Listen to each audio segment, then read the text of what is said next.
হঠাৎ করেই আমাদের ডিম পাড়ার ম্যাচ শেষ হয়ে যাওয়া লেয়ার মুরগিগুলা আজকে বিক্রি করে দেওয়া হবে। হুট করে আমার মালিক এসে বলতেছে যে মুরগিগুলার একটু বেশি বেশি করে খাও, মুরগিগুলো আজকে রাতেই বিক্রি করে দিব। তো আসসালামু আলাইকুম, আশা করি সবাই ভালো আছেন, সুস্থ আছেন। তো অনেকদিন ধরে আপনাদেরকে বলবো যে আমাদের এই মুরগিগুলা বয়স শেষ হয়ে গেছে, ডিম পাড়ার বয়স শেষ হয়ে গেছে। আজকে প্রায় 18 মাসের বেশি ধরে এই মুরগিগুলা ডিম পাড়তেছে। তার জন্য মূলত মুরগি ডিমের পার্সেন্ট একেবারেই কমে গেছে। আর মুরগির আপনার বুঝেন নাই বেশি, এই 18 মাস পর্যন্ত ডিম পারে, তারপরে আপনার ডিমের পার্সেন্ট একেবারে 70% হয়ে যায়। তাহলে 70% ডিম পারলে আপনার খাবারের যে খরচ হয় সেই খরচটা আপনার ডিম বিক্রি করে হয় না। তো ডিমের বাজার বেশি থাকলে আর কি তাও করে লাভ হয়। তো এখন ডিমের বাজার বেশি আসলো, তাও আমাদের এই 18 মাস ধরে ডিম পাড়ার মুরগিগুলার থেকেও আলহামদুলিল্লাহ ভালো ইনকাম হচ্ছিল, 1500। তারপরে সেটা বড় কথা না, মুরগিগুলো বিক্রি করে দিতেই হবে, কারণ মুরগিগুলার বয়স শেষ, কখন জানি কি হয়ে যায়। তো আমি এখন মুরগিগুলারে মূলত সুন্দর করে খাওয়াবো। আমাদের রাত্রিবেলা আজকে একটু করে আসবে, মুরগিগুলা দেখবে। মুরগিগুলো আপনার হতে পারে আজকে রাতেও মুরগি বিক্রি হয়ে যাইতে পারে।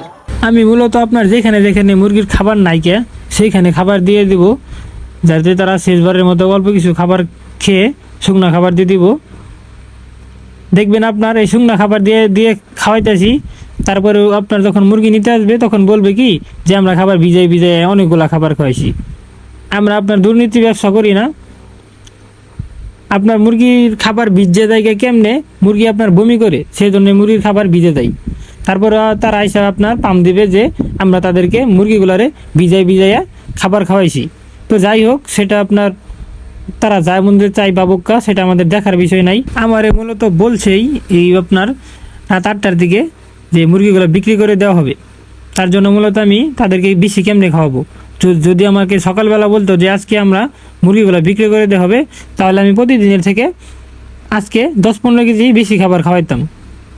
যেহেতু তাদেরকে শেষবারের মতো খাবার দিতেছি, তাদেরকে 10-15 কেজি বেশি খাওয়ালে আমাদেরও একটু বেশি একটা লস যাবে না, বা তাদের খাইলে আপনার আমাদের ওজনটাও একটু বাড়বে। তো আমি তাদেরকে তারা যেখানে যেখানে খাবার অল্প আছে সেখানে আমি খাবার দিয়ে দিতেছি, যেন তারা খাবার খাইতে পারে।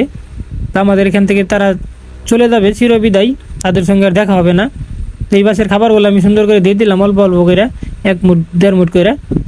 তো এখন এই পাশের খাবারগুলো আমি দিয়ে দিব, সবগুলো দিয়ে দেবো অল্প অল্প করে। দিয়ে দেওয়ার পরে আপনার খামারের কাজ শেষ করে তাদের জন্য অপেক্ষা করব যে তারা কখন আসে। তো খারাপ লাগলেও কিছু করার নাই, মুরগিগুলো বিক্রি করে দিতেই হবে, তারপরে আবার নতুন করে বাচ্চা তোলা লাগবে। ফাইনালি তাদের জন্য অপেক্ষা করতে করতে তারা অবশেষে আইসা বলল। তারা মূলত ঢাকা থেকে আসছে, তার জন্য দেরি হয়ে গেছে, রাত বাজে গেছে 12টা। তো আমাদের এইদিকে কারেন্টও ছিল না, কারেন্ট গেছিল অনেক বৃষ্টি হলো। তো তারা 12টার দিকে আসছে, আসার পরে তখন তারপরেও টিপটিপি বৃষ্টি পড়তেছে। তো তারা আইসা হেরা মুরগিগুলারে খাবার দিয়ে দিল, পানি দিয়ে দিল, কারণ মুরগিগুলো নিয়ে তারা অনেক দূরে যাবে, তার জন্য মুরগিগুলারে একটু খাবার পানি দিয়ে খাওয়াইয়া তারপরে মুরগিগুলো নিয়ে যাবে।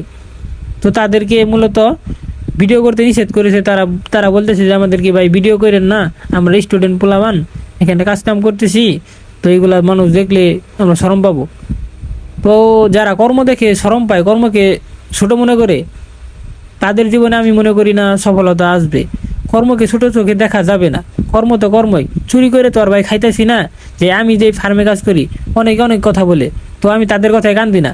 আমার নিজের প্রতি বিশ্বাস আছে যে আমি যদি আমার গন্তব্যে পৌঁছাতে পারি, তবে তারা একদিন আমার গুণগান গাইবে।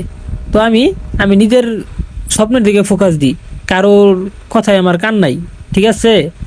তো যাই হোক, ওইগুলো আলাপ বাদ দিই। তো তারা মুরগিগুলো নিয়ে আসতে ভরতেছে। তাদেরকে আমি ভিডিওর মধ্যে দেখাইলে ওই তাদের ফেস ক্লিয়ার হয় নাই, তাদেরকে আমি একটু অন্ধকারের ভিতরে রাখছি। তো তারা মুরগি নিয়ে আইসা ভরতেছে। মুরগিগুলো আপনার মূলত আমরা মুরগি বিক্রি করবো আজকে 400-400-র মতো, আর আমাদের 500-র মতো মুরগি 7-8 দিন পরে বিক্রি করা হবে। কারণ এখনও আপনার মুরগিগুলা ঈদের অনেক দিন বাকি। তো ঈদেও চাপটে আসবো, তারপরে মুরগিগুলো বিক্রি করে দেওয়া হবো। তো মূলত মুরগি তারা বইরে ফেলাইছে গাড়ি নিয়ে। তো গাড়ি নিয়ে তারা এখন মুরগিগুলো নিয়ে চলে যাইতেছে। তো একটা জিনিস খুব খারাপ লাগলো, ভিডিওটা আপনার সুন্দর মতো আমি করতে পারি নাই, তার জন্য আপনাদের কাছে ক্ষমা প্রার্থী। তো সবাই ভালো থাকবেন, সুস্থ থাকবেন, টাটা বাই বাই, আল্লাহ হাফিজ।